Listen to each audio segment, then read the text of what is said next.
Há alguns anos atrás, 2 filmes britânicos receberam o Oscar da Academia de melhor filme do seu respectivo ano, e ambos foram a respeito de 2 homens. Um foi Eric Liddell e o outro foi Gandhi. Ambos tiveram a força e a coragem, quando sob pressão, de dizer não a si mesmos, de exercer autodisciplina. Quero tomar como meu texto de hoje 1 Coríntios, capítulo 10, começando com o versículo 12. Aquele, pois, que pensa estar em pé, veja que não caia. Não vos sobreveio tentação, ouçam isto, não vos sobreveio tentação que não fosse humana.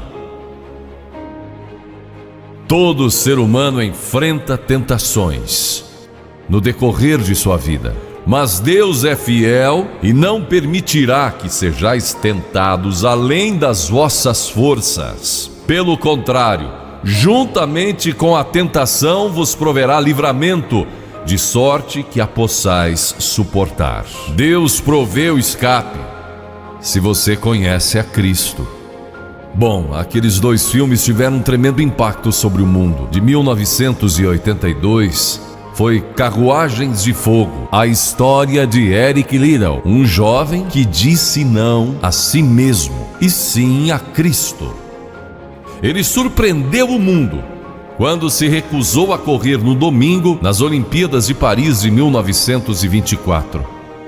E vocês todos sabem que ele disse não até mesmo ao príncipe de Gales, que lhe pediu que corresse, porque ele era o homem mais rápido do mundo nos 100 metros. Mas ele disse não pelo dia ser num domingo e era contra suas convicções bíblicas escocesas. E recentemente foi comemorado o 60º aniversário da grande vitória de Eric Liddell nas Olimpíadas, porque ele correu nos 400 metros em que ninguém achava que teria chance, e venceu. E fizeram esse grande filme a respeito de sua vida. E o que muita gente não sabe é que a vida de Eric Liddell não se limitou àquela vitória, porque depois que se formou na Universidade de Edimburgo, quando partiu, a estação estava lotada de colegas e professores cantando "Saudai o nome de Jesus", porque Eric Liddell foi para a China como missionário.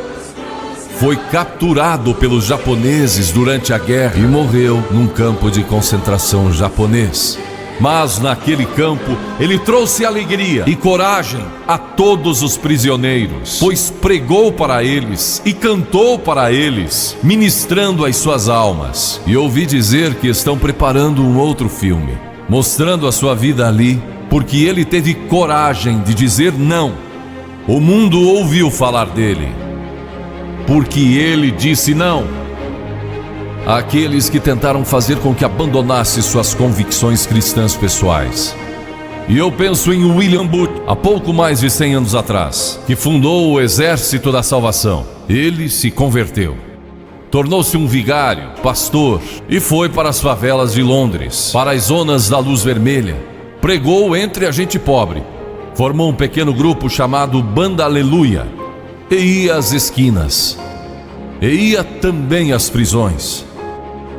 E alguns dos líderes religiosos da época não gostaram daquilo, e assim ele foi chamado diante de uma conferência de líderes religiosos e disseram: William Booth, você vai pregar onde nós o mandarmos, senão será excomungado. Ali estava ele diante daquela vasta assembleia de pastores. Que poderia dizer Catherine Booth, que se tornou tão famosa quanto ele, sua esposa, que estava na galeria, e abanou o seu lenço gritando: William, diga não! E William obedeceu sua esposa e disse não. E assim nasceu o Exército da Salvação.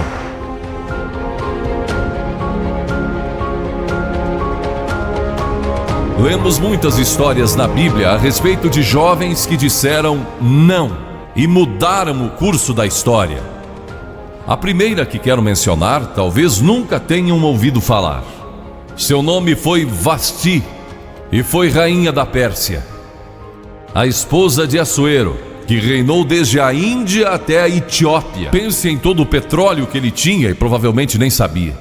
Um dos monarcas mais ricos que já viveu. E ele deu uma grande festa que durou muitos dias. No fim, provavelmente já bêbado, ele ordenou que sua esposa Vasti viesse e ali dançasse para todos os seus convidados.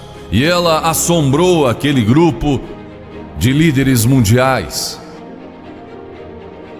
Ao se recusar, ela disse: não, eu não vou expor o meu corpo para esses homens.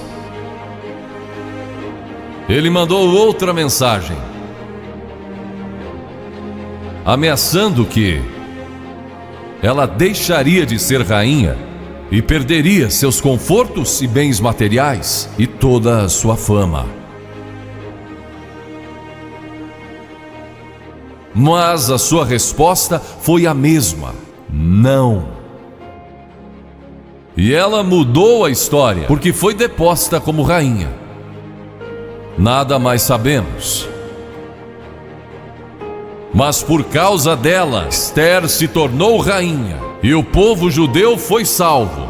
E até o dia de hoje, o povo judeu celebra um grande feriado, porque uma mulher disse não e abriu a porta para a salvação do povo judeu, porque havia um homem como Hitler, e era o primeiro-ministro do país, decidido a destruir e aniquilar os judeus. Agora, a Bíblia tem muito a dizer a respeito de sensualidade, lascívia e depravação. A palavra lascívia significa a tendência de incitar desejos sensuais. Sensualidade significa o apelo proposital aos sentidos físicos para a satisfação pessoal. Talvez lendo um livro pornográfico ou assistindo um filme impróprio. A Bíblia diz que devemos nos abster das paixões carnais, da sensualidade, que fazem guerra contra a alma. Elas estão em guerra contra a sua alma e o seu espírito. E a Bíblia diz que devemos nos abster delas, ficar longe delas. E então a Bíblia usa outra palavra, réprobo. Agora isso se refere a pessoas totalmente depravadas, de consciências mortas ou cauterizadas. Não sabem mais corar, perderam a capacidade de discernir entre o bem e o mal.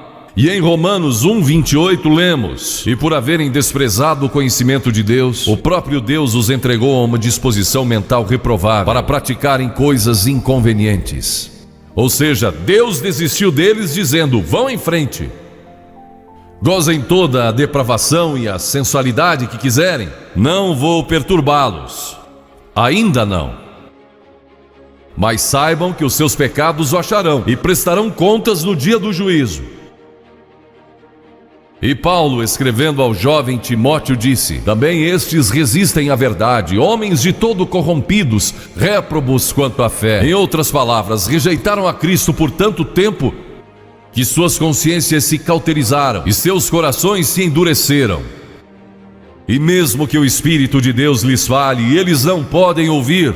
É por isso que é importante que você aceite a Cristo quando jovem. É importante que venha a Cristo agora. Se o Espírito de Deus está falando com você, entregue a sua vida a Cristo, porque o dia pode chegar em que a sua consciência esteja morta e você não possa mais ouvir a voz de Deus. Ela disse não, mas Vasti, você vai perder o trono, vai perder suas riquezas, pode até perder sua vida. Ela disse: minha resposta é não. Qual é a sua resposta hoje àquelas coisas que são erradas? A mentira, a lascívia, a cobiça, ao preconceito racial. Qual vai ser? Você vai disciplinar seu corpo? Vai permanecer firme às convicções que Cristo e a Bíblia ensinam? Ou vai ceder e seguir pelo caminho largo que leva à destruição?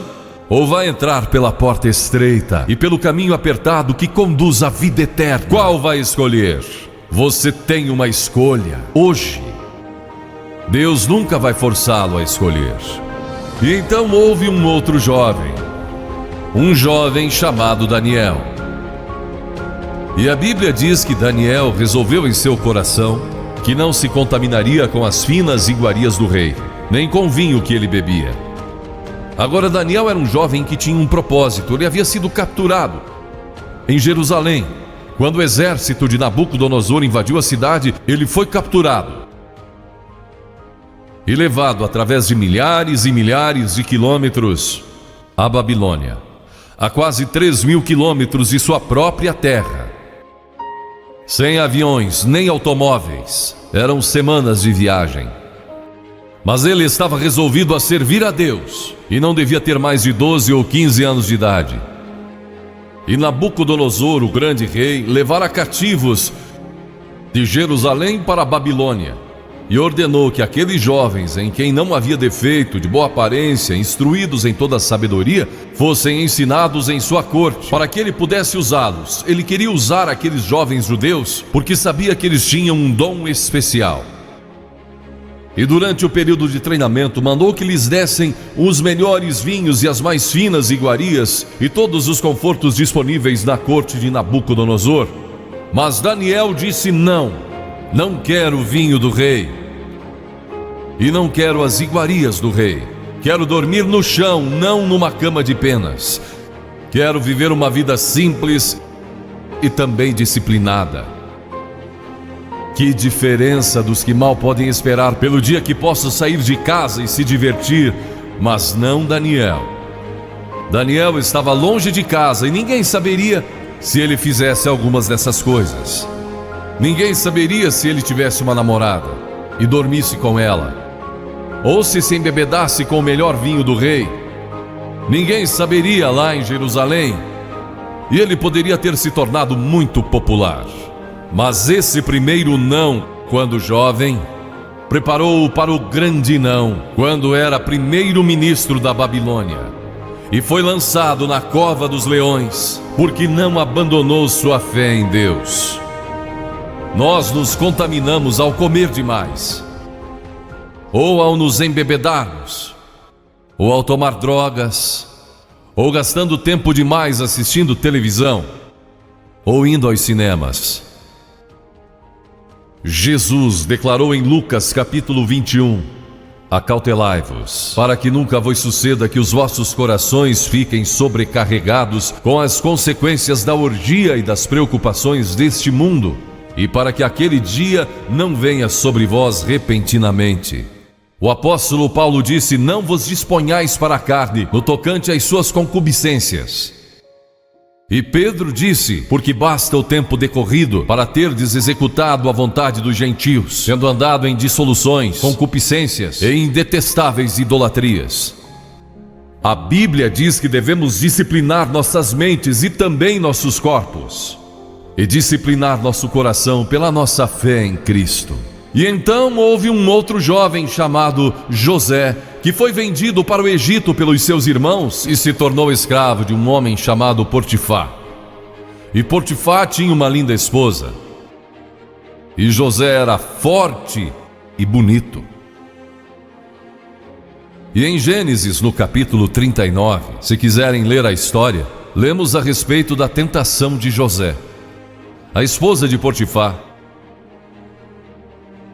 se apaixonou por José, porque José se tornou mordomo de toda a casa de Potifar, cuidando dos seus negócios, e ela viu aquele belo jovem, viril e de boa aparência, andando pela casa e pelo jardim, cuidando dos negócios todos os dias, e ela o cobiçou. E disse: deita-te comigo. Ele disse: não. E acrescentou: não posso fazer isso ao meu senhor, que me confiou tudo o que tem, exceto sua esposa. Não posso pecar contra Deus, o Deus dos meus pais. Ele estava longe de casa, quem saberia?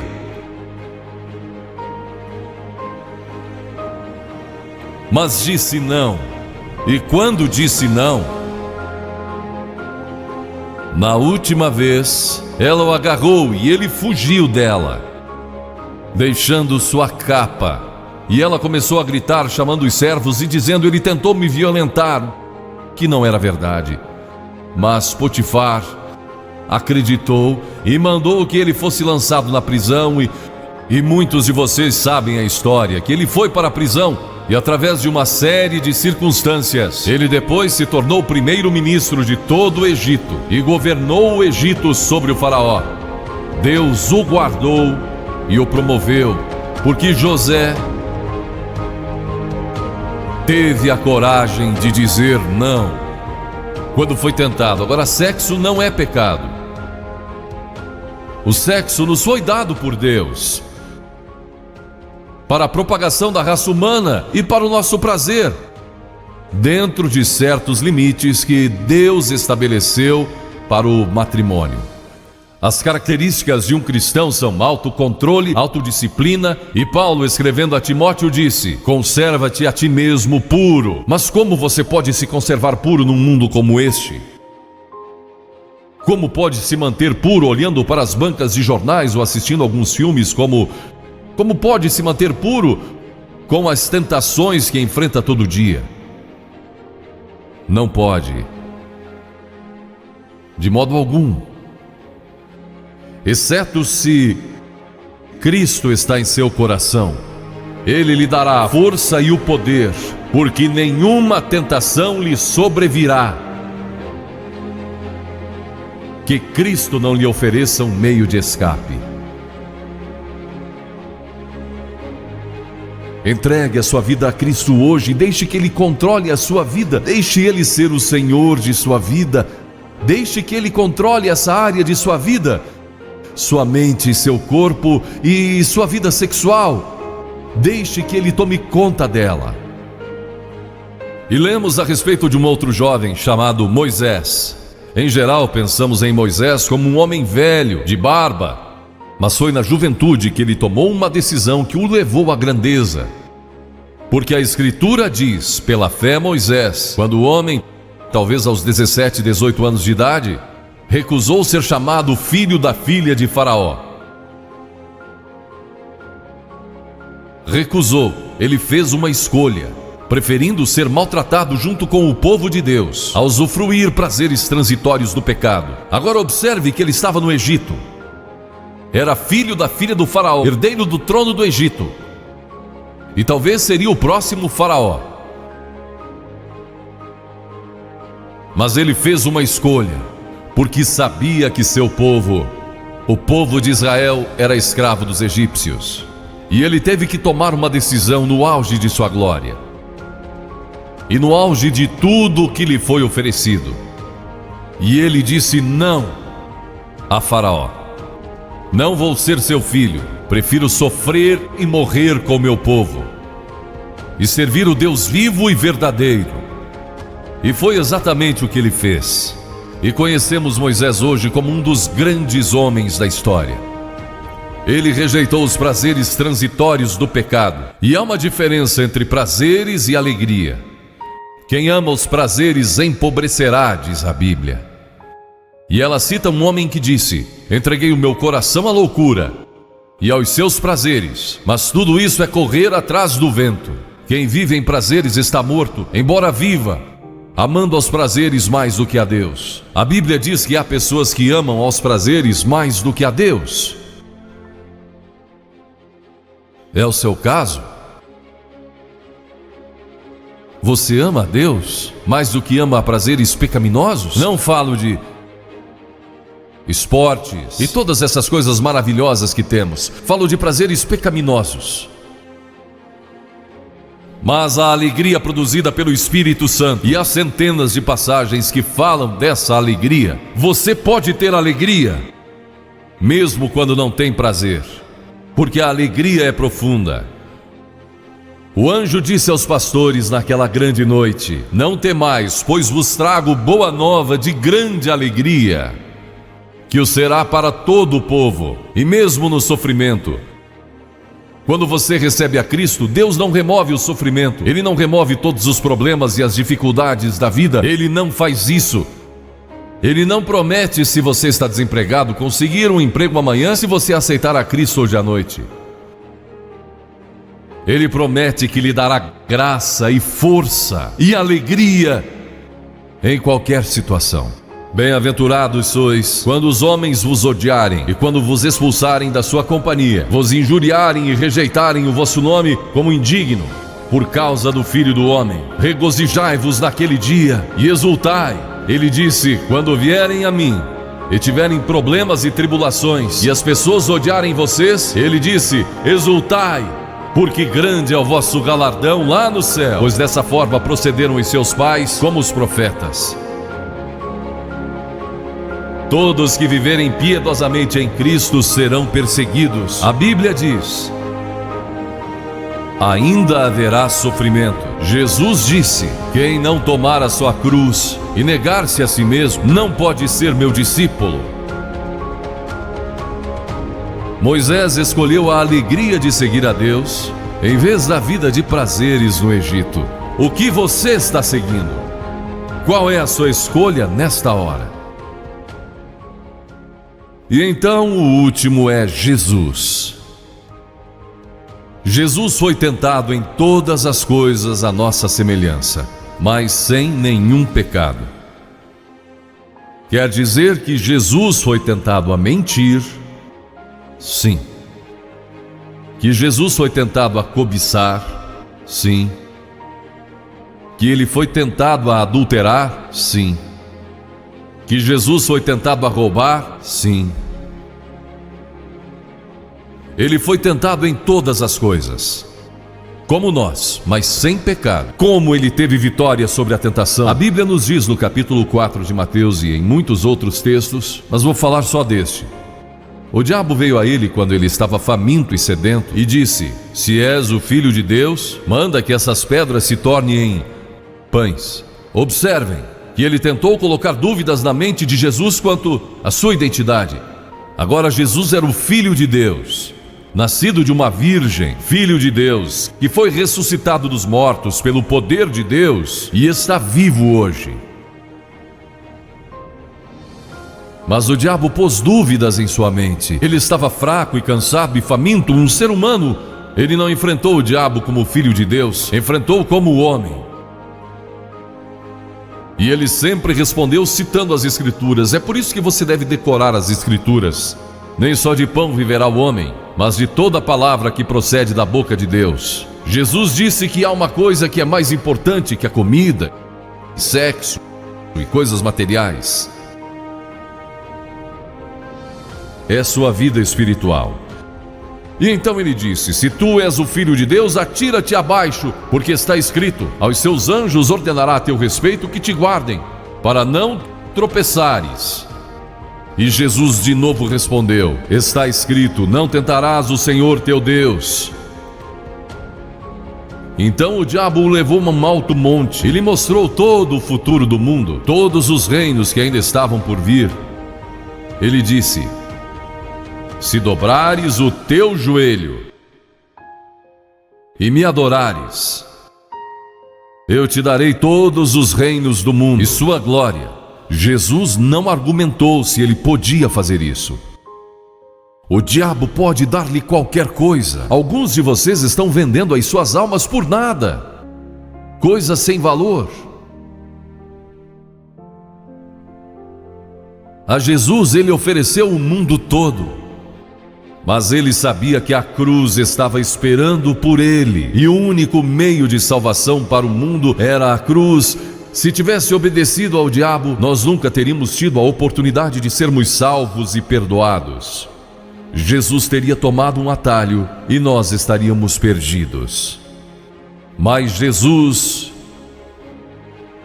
disse: está escrito, ou melhor, começou dizendo: retira-te, Satanás, porque está escrito: ao Senhor teu Deus adorarás e só a Ele darás culto. E assim o diabo o deixou, e anjos vieram e o serviram. Observe como Jesus enfrentou o diabo ao ser tentado. Primeiro, ele citou as Escrituras. Segundo, ele estava cheio do Espírito Santo. E terceiro, estava na vontade de Deus. Você está disposto a dizer não às tentações do diabo? Está? Pense nisso. E está disposto a dizer sim às declarações de Cristo, de que Ele é Filho de Deus e quer que Ele entre em seu coração e perdoe seus pecados, salvando? Eu sei que muitos de vocês foram batizados e confirmados. A maioria de vocês talvez sejam membros de uma igreja, ou se identificam com uma igreja, ou talvez vão a uma igreja 2 ou 3 vezes ao ano. Não sei se faz isso ou não, mas sei que muitos o fazem. Mas não podem declarar aqui hoje: eu sei que meus pecados foram perdoados, eu sei que vou para o céu. Deus está disposto a perdoar todo o seu passado hoje por causa da cruz. Deus está disposto a dizer: eu perdoo você, porque Ele ama você. E Deus se interessa por você como se você fosse a única pessoa em todo o mundo. E você pode recebê-lo nesta noite. Você diz: o que preciso fazer? Primeiro, deve estar pronto a se arrepender dos seus pecados. O primeiro sermão de Jesus foi sobre arrependimento. E a palavra arrependimento significa mudança, mudar suas ideias, mudar seu estilo de vida. Deixar que Cristo entre e o ajude a mudar. Está pronto a fazer isso? Não pode mudar por si mesmo.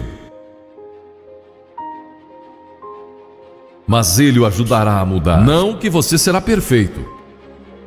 Significa que vai dar à sua vida uma nova direção. E Ele estará com você para ajudá-lo à medida que você anda dia a dia com Cristo. Você vai falhar e vai errar. Não vai ser perfeito. Mas Cristo estará com você. Se estiver pronto a se arrepender, diga a Deus nesta hora: eu pequei e me arrependo, e estou pronto a mudar. E então a segunda coisa é que você o recebe pela fé. Cliff disse há pouco que você não pode racionalizar a salvação.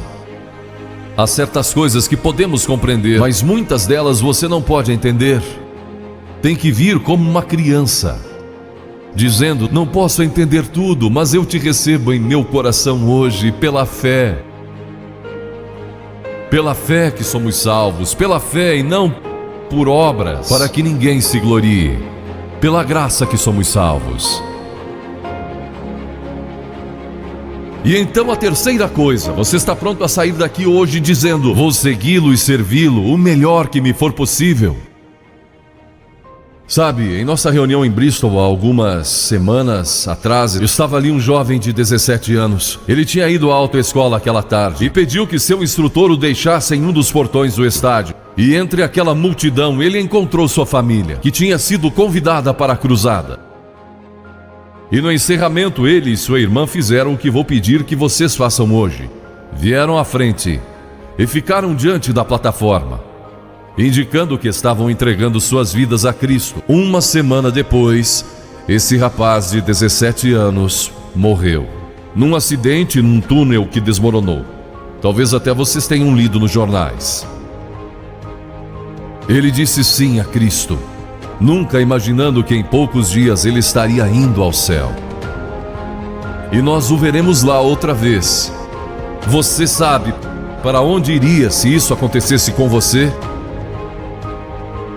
Certifique-se antes de sair daqui. Vou pedir que saia dos seus lugares agora. Centenas de vocês, talvez milhares até. E venham e fiquem aqui na frente, calmamente e irreverentemente dizendo ao ouvir: eu me arrependo dos meus pecados. Quero receber a Cristo em meu coração.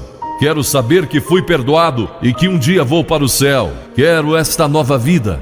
Você diz: mas Billy, por que você pede que venhamos publicamente?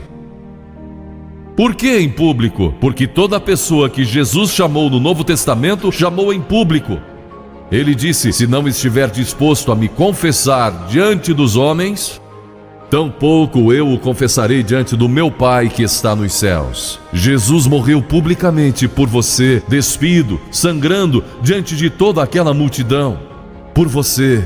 Certamente você pode vir à frente hoje, declarar sua entrega a Cristo. Não somente os jovens, talvez você tenha 70, 80 anos e e Deus falou com você hoje. Levante-se e venha. Vamos esperar por você. Você que está assistindo pela internet no século 21, no Brasil ou em outras partes do mundo, também pode tomar uma decisão por Cristo agora. Entregue a sua vida a Cristo hoje. Tome a decisão que estas pessoas estão tomando, estas centenas de pessoas. Vimos mais de 3.000 pessoas todas as noites. Que Deus o ajude a tomar essa decisão hoje. E procure uma igreja mais próxima.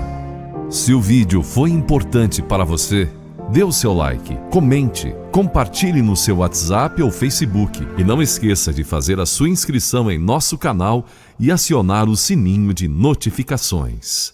Obrigado.